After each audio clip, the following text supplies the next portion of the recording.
Thank you for joining us today for the virtual Sunday service with the Center for Creative Living. CCL, a charter of the Universal Church of the Master, has served and supported the spiritual needs of its community here in the Bay Area for over 20 years.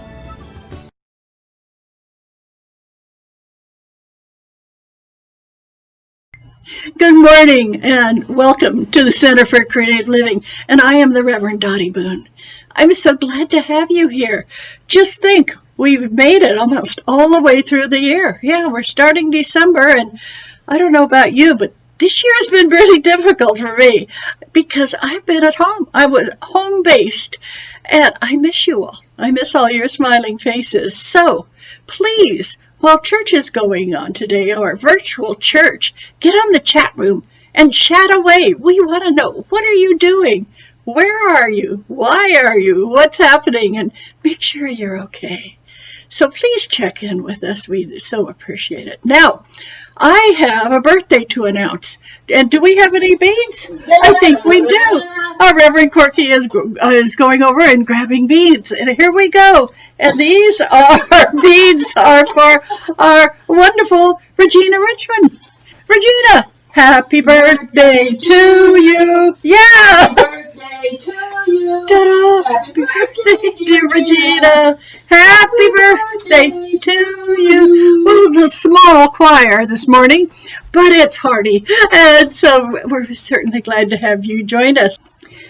You know, we have a guest today. Yeah, James Knight is going to be singing a song that he has written, and he wants to add to our program of the church today, and we're excited to have that.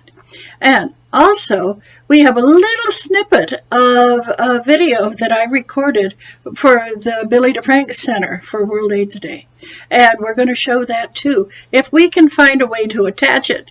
You know, that's what happens when you do these. You want to figure out how to do it. So either Corky or Corey or Dr. Eileen, somebody is going to put it all together and make it look great, I know. We'll be seeing you later.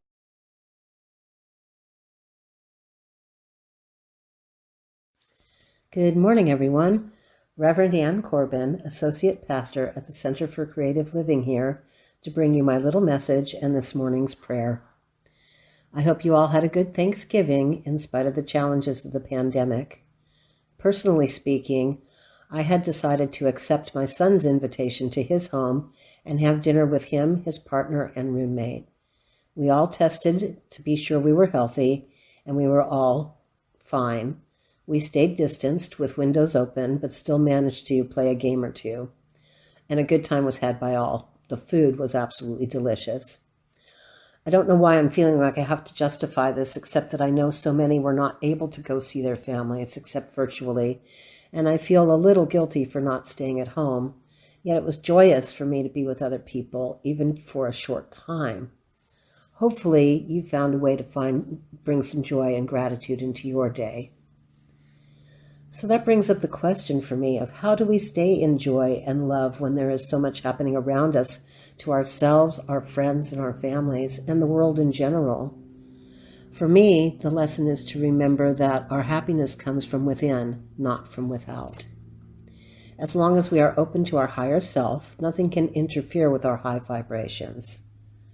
You know, a couple of weeks ago, I had to create a presentation for work, and it was called Get to Know Me. So as I put together this PowerPoint, bringing up photos and tapping into those happy times and memories, my heart opened, and I realized that these joyful, open-hearted feelings are always available. And if remembering an amazing moment helps, then that can be the focus to bring that joy and open my heart, keep my heart open, not only in meditation, but in all moments. Now, this does not mean that we're supposed to ignore any of our other emotions that come up, such as sadness or anger. It is important to feel. And like our Reverend Dr. Eileen often says, just don't pitch a tent. Creator is always holding us and wants us to be true to ourselves.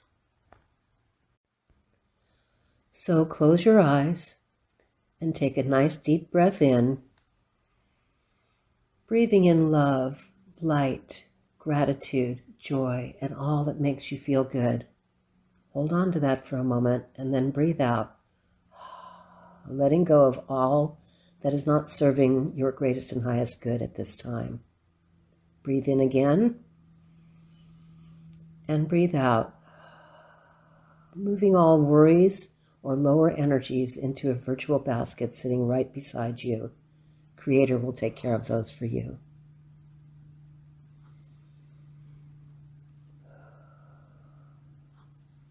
Infinite Almighty Golden White Light, Mother, Father, God, Creator, thank you for being with us on this sacred day and every day. Let us feel your strong and gentle arms wrapping us in your love and light as we start this day together. Bless all those that have passed before us and bring us peace, knowing their spirits are always with us. Help us to heal anything that ails us, whether mental, physical, emotional, or spiritual, that might be happening in our lives right now. Please continue to remind us that we are one with all living beings, including our beautiful Mother Earth and all that occupy her. Thank you for the opportunity to be together in this virtual environment through your gift of technology. Thank you for all of our first responders and all our essential workers. Please keep them safe, which in turn keeps us all safe. Thank you for the lessons we are learning as we go through challenges and still find that you are within and around us, holding on to us and reminding us of our perfection. Thank you for opening our hearts as we help bring in our I am presence and lift ourselves to a higher plane of love, to our true selves. Thank you for our wonderful speaker today, and may we all receive exactly what we need from this message. Thank you for the Universal Church of the Master and for the Center for Creative Living. For giving us a community of like-minded people and hearts where we know we are never alone. Most of all, thank you, Creator. We love you so very much. Thank you for this beautiful day. In gratitude and love, blessed be, Amen, and so it is.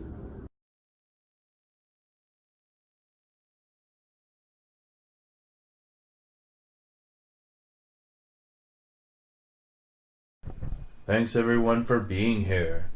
Before we begin our musical creation, we insist this is the perfect time to indulge in some chocolate and a decadent beverage of your choice.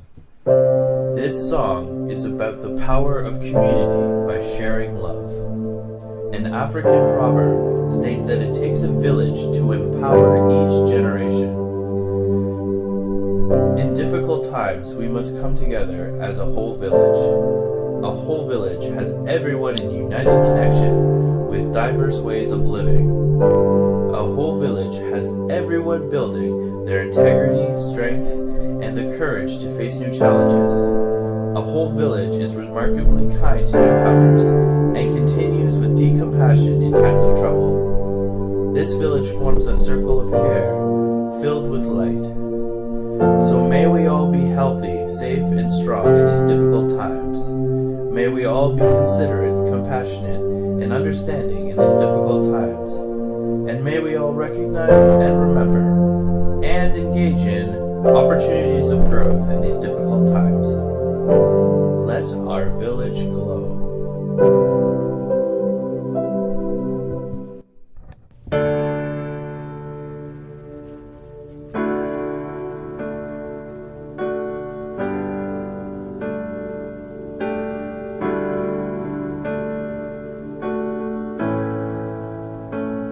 It takes a whole village to make a person. It takes a whole village to spread their light. Everyone has shoulders to lean on.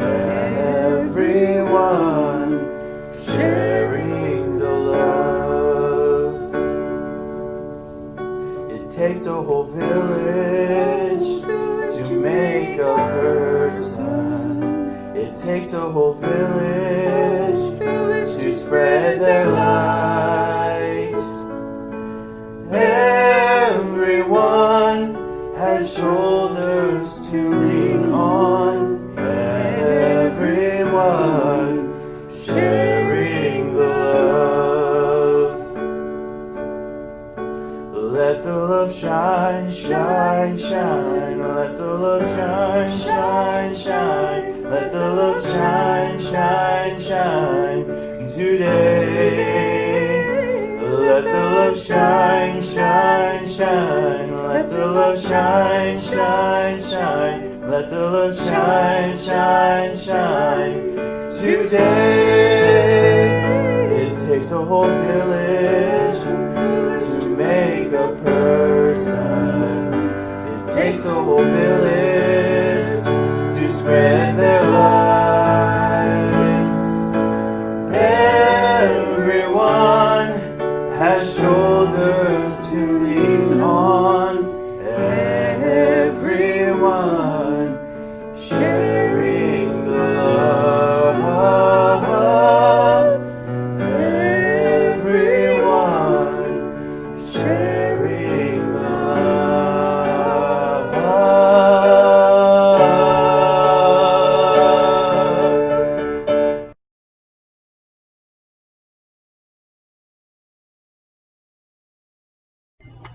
Hi, good morning.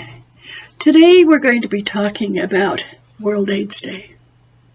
But before we start, I have a couple of things I would like to talk about. First off, next week our wonderful Reverend Dr. Mary Gary is going to be here, and she is going to be talking about a day to remember. And this is about Pearl Harbor and the start of the Second World War.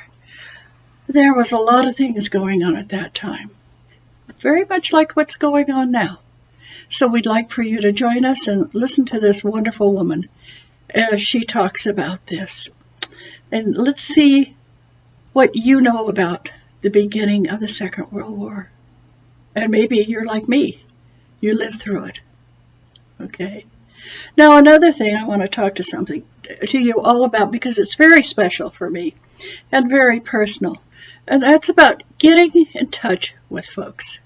Finding a way that you can reach out and talk to people, get in touch with people. So many of you are ministers, and so many of you have a ministry. And I'm looking over here because I'm trying to find my computer. And here we go. And what happens is people forget that there's folks out there that really need to be talked to. You know, my dear friend, Reverend Doti Boon, made her transition yesterday. And I have been talking to Doti for the last year and making a point of calling her as she was suffering from pancreatic cancer. And I would call and we would talk about maybe nothing. Sometimes as short a call as 5 minutes or as long as an hour. About what she was doing, how she was planning her transition, and what was going on in her life. And I told her, you know, Doti, we put you on our prayer request for the Universal Church of the Master. Do you know what she said to me? Thank you for praying for me, but I'd rather if people would call and talk to me. How do you feel when somebody says that to you? Do you realize that you had time? You had time during the day to call somebody who was sick. You had time during the day to contact people who were going through a very difficult time.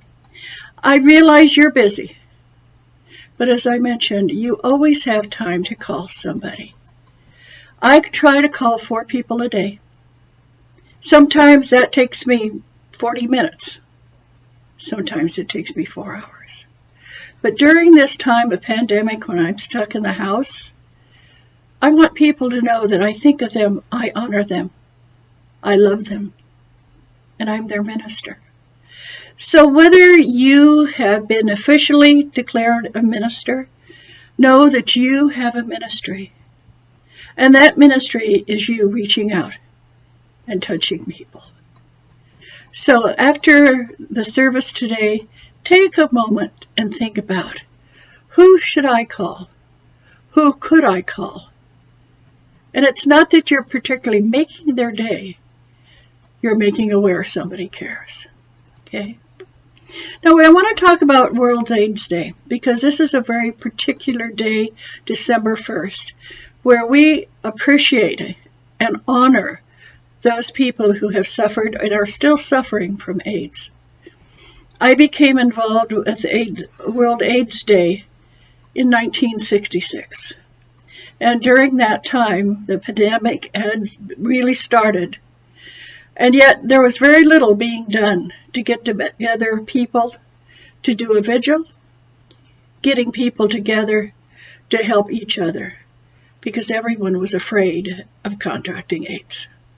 We still weren't too sure about how things were happening, whether it could be passed by, whether it could be passed in a handshake or a sneeze. We had no idea. And scientists were working.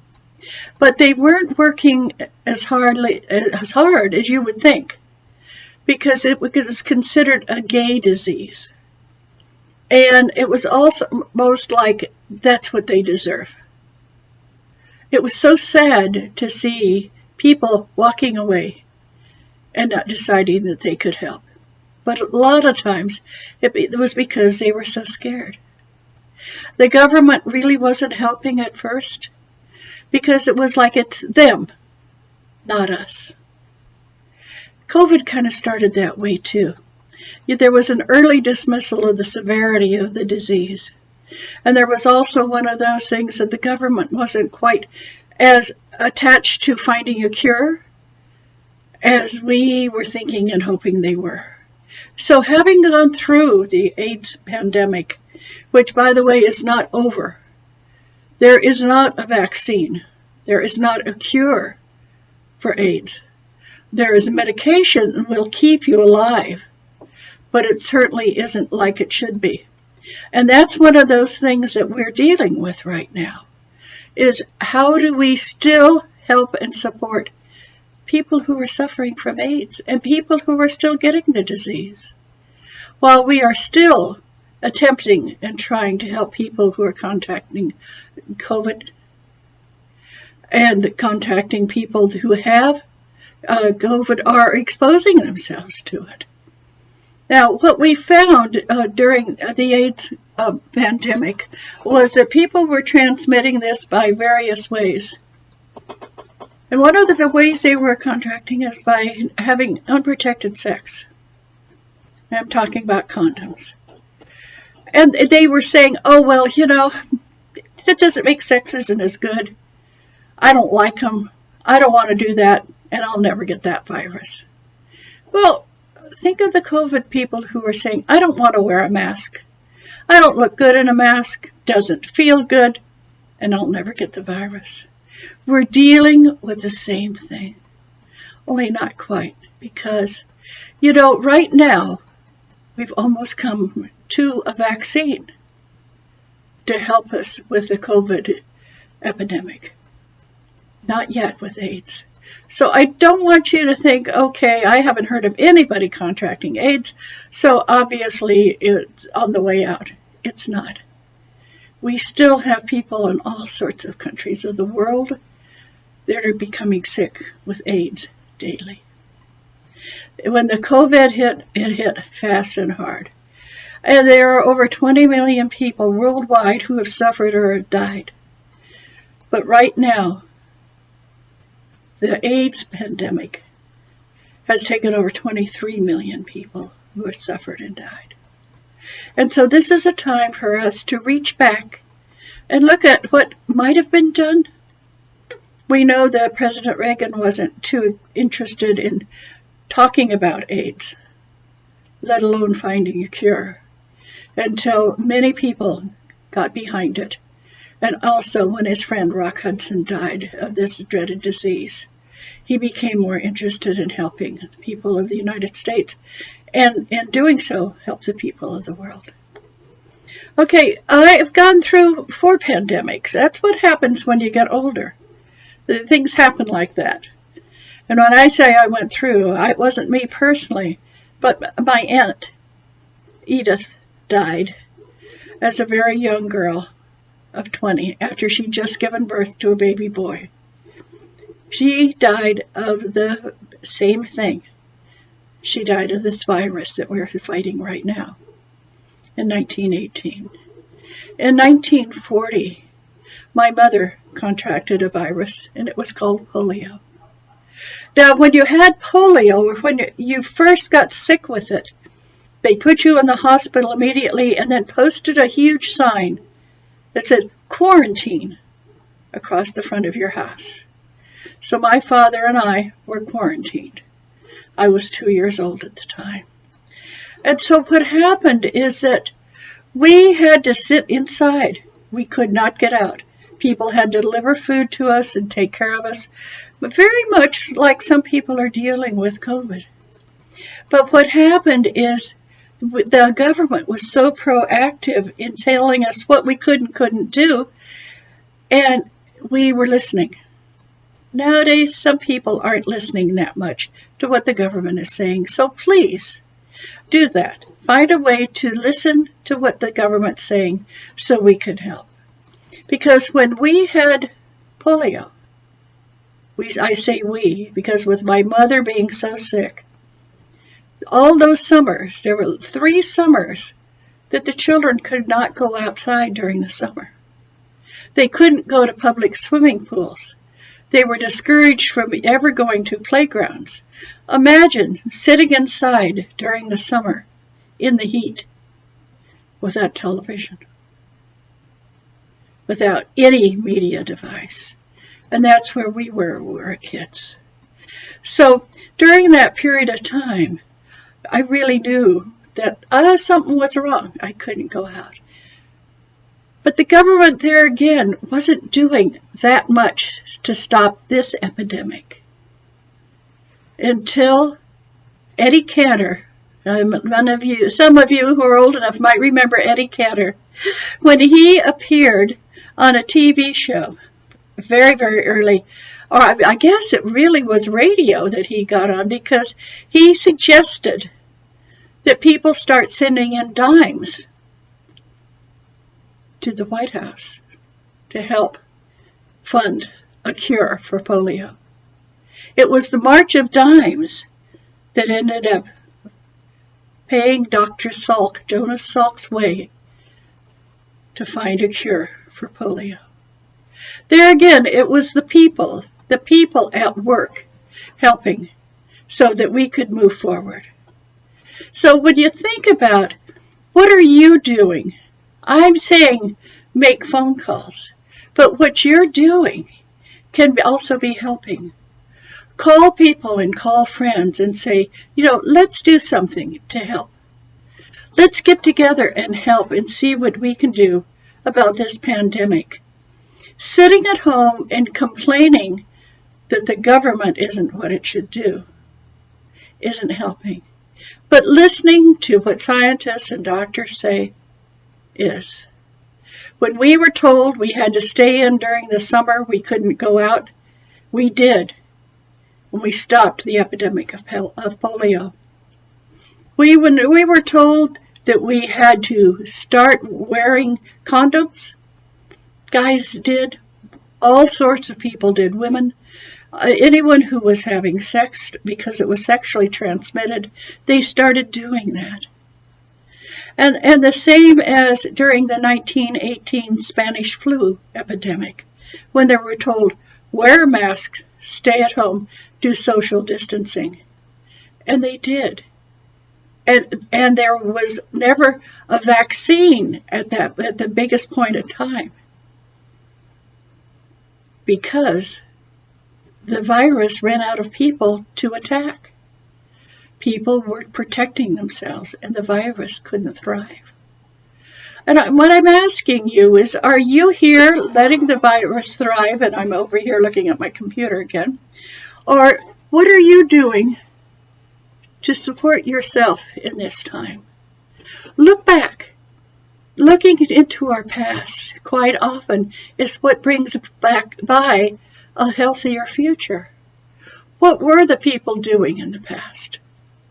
What were they doing to accomplish health and prosperity for not only their country, but their world? This is not just our world individually. It's your world too that we are sharing.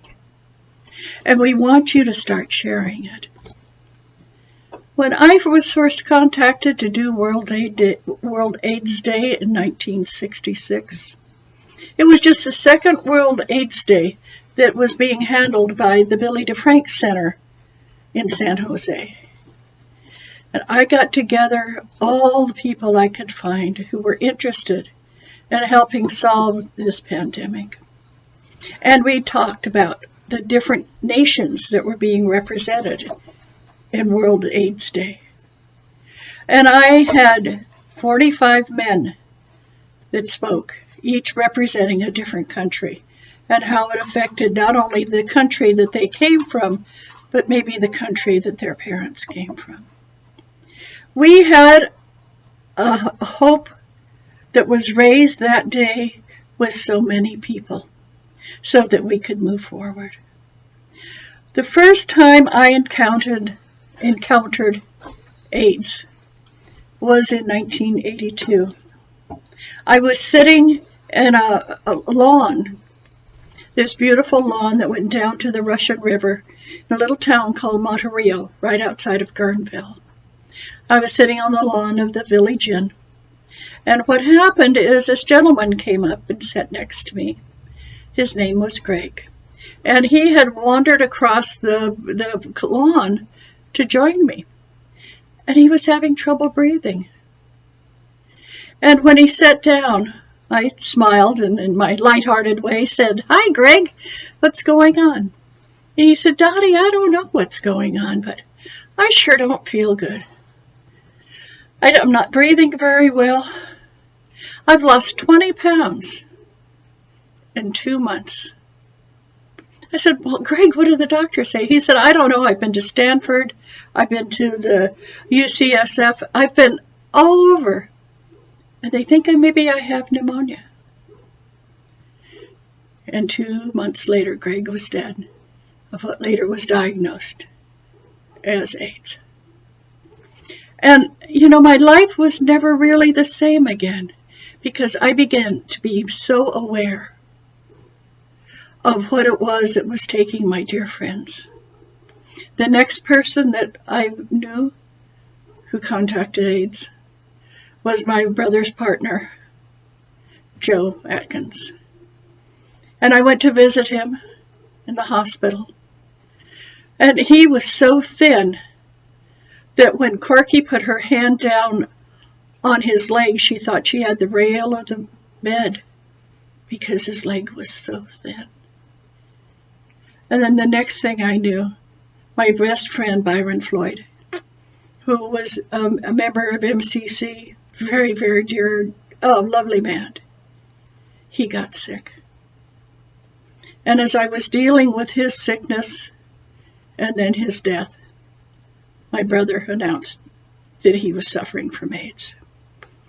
AIDS was one of those things that at the very beginning they did not know what it was. In fact, they called it GRID. Now it's called Gay-Related Autoimmune Disease. Have to read that. And so that became GRID. And all the people, when they heard about this, said, "Oh, it's just a gay guy." They didn't realize that it was somebody's brother, or it was somebody's father. And I'm still having trouble with my computer. And they just hoped that if you just ignored it, it would go away. But it didn't. It kept moving from the gay community and the African American community to the Hispanic community. All of these communities that people just weren't as excited about. But when it hit the white community, things started moving. But as I mentioned earlier, there's not a cure for AIDS. There's not a vaccine.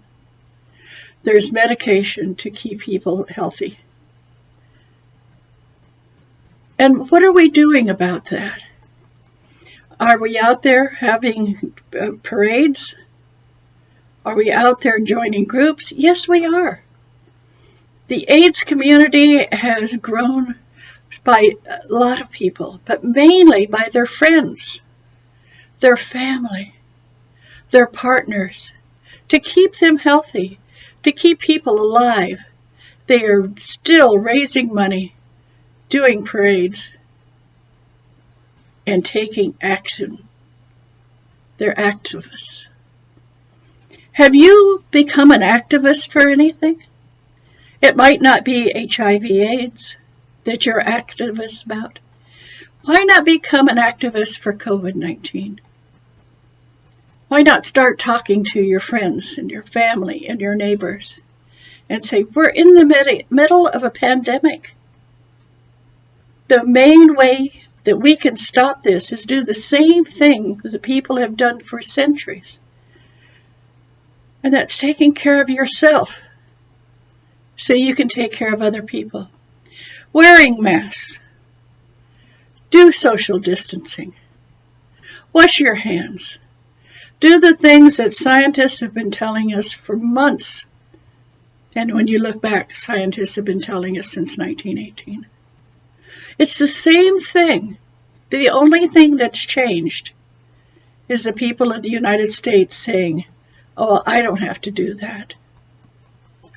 One of my clients is in China.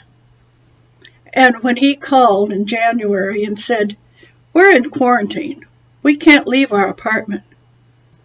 And I said, what do you mean you can't leave your apartment? Can't you just go outside? And he said, Dottie, you get shot if you go outside. This is a communist country. Well, here in the United States, we're not a communist country. We're a democracy. And with a democracy comes responsibility. And your responsibility is not only just you, it's your family, it's your friends.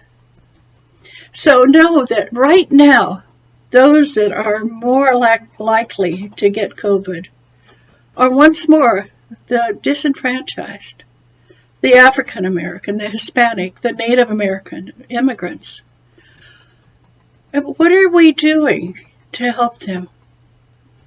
Are we failing them like the gay community was failed during the time of AIDS? Or are we stepping out and helping? And when I mean stepping out, I don't mean stepping out of your house. What I mean is that you should start talking to people. How are they protecting themselves? What did they do for Thanksgiving? What are they going to do for Christmas? It might be a big thing to you to be with your family for these occasions. But is it worth having people die for? Is getting together for Christmas worth losing your grandparents? These are just 2 days out of the year, Thanksgiving and Christmas, where it's okay for you to be at home and Zoom, Skype, talk, call, write. Get in touch with all your family because you need to be an activist. We're a spiritualist church. We believe in spirituality. And what spirituality is a belief that there's something greater than us. And we know that prayer helps, but prayer can't do it all without a voice of reason behind it. You're the voice of reason. Talk to people, talk to friends. And if they say, I don't want to do that, I don't want to stay at home, I don't want to wear a mask, I don't want to say, I don't particularly either. But my doing these things saves people's lives. And as a spiritualist, and as a person who loves and believes in Creator, I know that we can help. That's what we're put here on the earth for. It's not just to live our life any way we want to, but to live as a community. To live as a person who loves people and a person who accepts and honors those that are different, not the ones that are just like us. So what I'd like to say, for this morning is to find a way to support community charities in helping others. Help take care of yourself. Follow the example of all these other survivors of various epidemics and make yourself a survivor of, and not a spreader of, our current disease. You can do that. And then while you're thinking that, remember that there are groups like the Center for Living with Dying who were working behind the scenes to help people. This December 9th, they're putting on the Light of Lights. That's going to be virtual. And the Light of Lights is where you are going to be able to stand and light a candle for those that you have lost this year. And for me, I'm going to be lighting a candle for my friend, Reverend Doti Boon, my friend Barbara, who died of AIDS. Not AIDS, I'm sorry. My friend Barbara died of COVID-19. I'm going to be lighting a candle for all those friends of mine who did die of AIDS. My brother, my friend Byron, Joe, and so many other people. Because when we work with the Center for Living with Dying, we are activists. We are actively helping those who've passed on and for those who remain. And then we are still going to be continuing having our HIV and AIDS retreats. The next one is going to be January 22nd. It's going to be a Zoom meeting. It's going to be filmed at our center, the Center for Creative Living. Because that's what we stand for, is creative living. I don't know how many of you have thought of our name. You belong, or you are a minister, or you are a congregant of the Center for Creative Living. Create your living in a way that you don't just take care of yourself. Create your living by reaching out to people, talking to people, wearing a mask when you go out, keeping distant, wash your hands, and do all the things that have helped save people in every epidemic that I am aware of. Because you are one of the most important people in the world. And when you have a chance, look in the mirror and say, I am one of the most important people in the world, and I can help stop COVID-19 before it gets any further. I told you I was going to talk to you today, didn't I? I told you I was going to be serious. But you know what? The most important thing is that I love you. Thank you for watching. Welcome. This is the Reverend Doti Boon, and here at the Center for Creative Living. And behind me is a memorial quilt. It didn't start out as a memorial quilt. It started out as a quilt for my mother's 75th birthday. But since then, it is a quilt that represents the Reverend Byron Floyd, who is a member of the MCC, Metropolitan Community Church of San Jose, and it's a hand-drawn Christmas card that he gave me. And he passed away of AIDS in 1993. And then right across from it is a picture of my brother, Dr. Bartlett Falls, who passed away from AIDS in 1994. Now, Dr. Falls had a wonderful practice in San Francisco at the corner of Noe and Market Street. And the last year before his death, he had seen 189 patients who were suffering from AIDS. He was right in the middle. He was in the battleground right there. And he did massage. He did as much healing work as he could before he passed away from AIDS. So when I look at this quilt and I see all these faces and all the memories of these people who have gone on, not all the people here passed from AIDS. They have passed from cancer, heart attack, accident, suicide. because many people in my life are no longer here. But having a quilt that memorializes them is so wonderful. So when you think about the AIDS quilt, think about other quilts. Quilts of stories of families, quilts like this one that are so representative of people. Here at the Center for Creative Living, we have an AIDS retreat, and that is quarterly.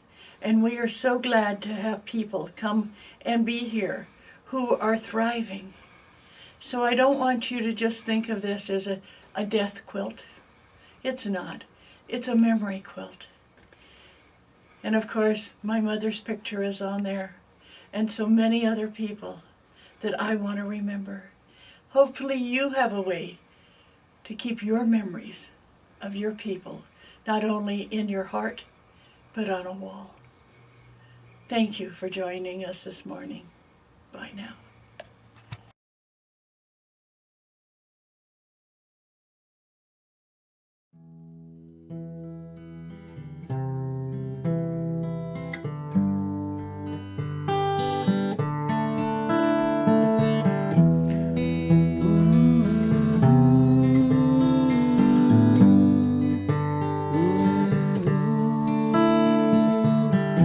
We all belong, we all belong. We all belong, we all belong. Oh, all the ancestors deep and strong hold to this purpose all these years long. We are here to sing the song. We are here, we all belong. We all belong, we all belong. Ooh, we all belong, we all belong. We carry the promise we hold to the truth. We are here for each other. We are all. We all belong. We all belong. We all belong, we all belong. We light the candles, sing the songs, hold the healing. We all belong, we all belong. And you are our ancestors, deep and strong. And you hold us to this purpose all these years long. We belong, we belong, we belong.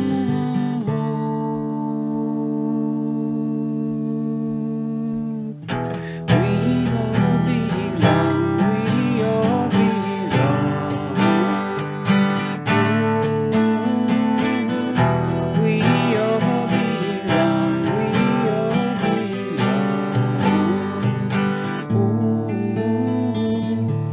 To the great circle of hope we belong. To the universe that reaches to the stars, to the chambers of each other's heart. Ooh,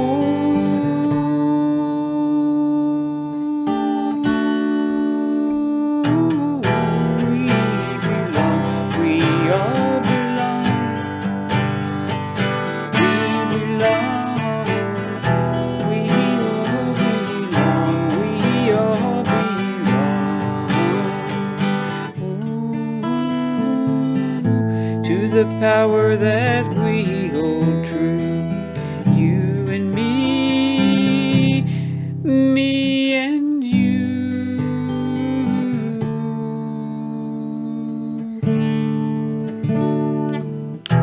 We all belong to this circle of love. We light the candles, we sing the songs to honor you. Our ancestors deep and strong, we held to this purpose. You have held us all these years long, and we know we belong. We all belong. We all belong. Oh yeah, we all belong. We all belong. Power you gave us is strong. Me and you and me, hold each other eternally.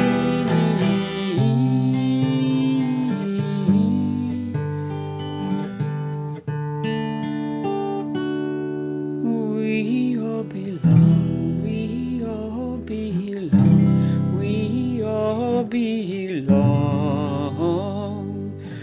We belong.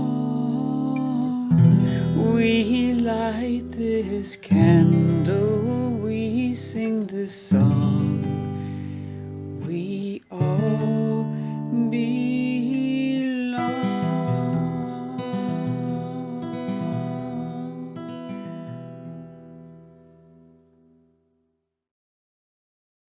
Thank you for joining us for this celebration of faith and fellowship. We'll be back next Sunday. And for those of you, if you have any questions, comments, or concerns, you can leave them in the comments section.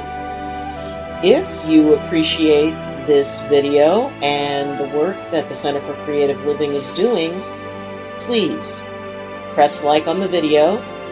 You can share the video, and also please subscribe, because that will help this community and the church grow. Remember, in these difficult and challenging times, the opportunity to give and support an organization that has done so much for the community is tremendously important. Please help the Center for Creative Living continue in the wonderful work that it does. We will make it through this.